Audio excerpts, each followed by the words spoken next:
আজ আপনাদের সাথে শেয়ার করব ভীষণ সহজ ভীষণ সাধারণ কিন্তু মজার একটা রান্না। এই রান্নাটা আমার বাসার প্রত্যেকেই বিশেষ করে আমার 2 মেয়ে খুবই পছন্দ করে খেতে। আশা করছি সাথেই থাকবেন। এখানে আমি গরুর কিডনি আর লিভার মিশিয়ে মোট 1.5 কেজি নিয়েছি।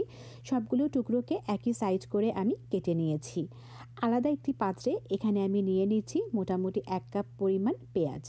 তার সাথে নিয়ে নিচ্ছি 4 থেকে 5 কোয়া রসুন, ছোট ছোট টুকরো করে রাখা 4 টুকরো আদা আর 3টে শুকনো মরিচ। সবগুলো উপকরণকে একসাথে আমি ব্লেন্ডারে খুব ভালো করে ব্লেন্ড করে নেব। একটি পাত্রে আমি পানি গরম করতে দিয়েছিলাম। এই গরম পানিতে আমি সবগুলো কিডনি আর লিভারকে অল্প পরিমাণ হলুদ দিয়ে মিনিট 5 মতো সেদ্ধ করে নেব। সেদ্ধ করা হয়ে গেছে। এখন এগুলোকে আমি তুলে নিয়ে একদম ঠান্ডা পানিতে খুব ভালো করে ধুয়ে পানি ঝরাতে দেব। আলাদা একটি পাত্রে আমি এখানে পরিমাণ মতো তেল দিয়ে দিচ্ছি। তেলটা গরম হয়ে আসলে আমি দিয়ে দিলাম 3টে শুকনো মরিচ। শুকনো মরিচগুলোকে একটু ভেজে নিয়ে দিয়ে দিলাম একটা তেজপাতা।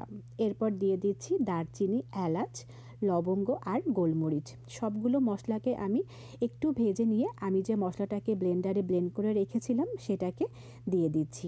এবার সবগুলো মশলা একসাথে আমি তেলের মধ্যে 2 থেকে 3 মিনিট ভেজে নেব। ভাজা হয়ে গেলে এবার আমি দিয়ে দিচ্ছি পরিমাণ মতো লবণ, হলুদ, 1 চা চামচ পরিমাণ শুকনো মরিচের গুঁড়ো, 1/2 চা চামচ পরিমাণ জিরে গুঁড়ো, 1/2 চা চামচ পরিমাণ ধনিয়া গুঁড়ো। এবার সবগুলো মশলাকে আমি একসাথে খুব ভালো করে ঢাকনা দিয়ে ঢেকে 5 মিনিটের মতো কষিয়ে নেব। দেখুন 5 মিনিট পর কিন্তু মশলার কালারটাও চেঞ্জ হয়ে গেছে এবং খুব ভালো করেই কিন্তু মশলাটা কষানো হয়ে গেছে। এবার আমি ধুয়ে রাখা গরুর কিডনি আর লিভারগুলোকে এই মশলার মধ্যে দিয়ে দিলাম। খুব ভালো করে নেড়ে চেড়ে এটাকে আমি আরও 5 মিনিটের মতো কষিয়ে নেব। কষানো হয়ে গেলে এবার আমি 1 কাপ পরিমাণ পানি দিয়ে দিচ্ছি। এবার ঢেকে দিয়ে আমি 10 মিনিটের মতো এটাকে রান্না করব। চুলাটাকে অবশ্যই আমি হাই ভলিউমেই রাখবো। খুব একটা কিন্তু সময় লাগবে না হতে, যেহেতু আমি আগেই সেদ্ধ করে নিয়েছিলাম। দেখুন তো 10 মিনিট পর কিন্তু পানিটা একদম শুকিয়ে গেছে। একটু নেড়ে চেড়ে এবার আমি দিয়ে দিচ্ছি মোটামুটি ছোট ছোট টুকরো করে আমি যে আলুগুলোকে কেটে রেখেছিলাম সেই আলুগুলো দেওয়ার পর আমি এবার দিয়ে দিলাম 1.5 কাপ পরিমাণ পানি। পানি দেওয়ার পর এটাকে একটু নেড়ে চেড়ে নিচ্ছি। এবার আমি এটাকে ঢেকে দিয়ে 10 থেকে 15 মিনিট রান্না করব। ব্যাস, তাতেই কিন্তু আমার রান্নাটা একদম কমপ্লিট। খুব একটা কিন্তু সময় লাগে না হতে, কিন্তু মজার একটা খাবার তৈরি হয়ে যায়।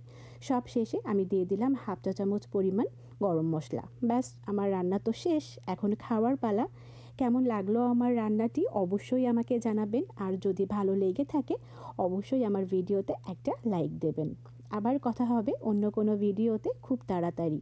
সে পর্যন্ত সবাই ভালো থাকবেন, দোয়া করবেন আমাদের জন্য। আল্লাহ হাফেজ।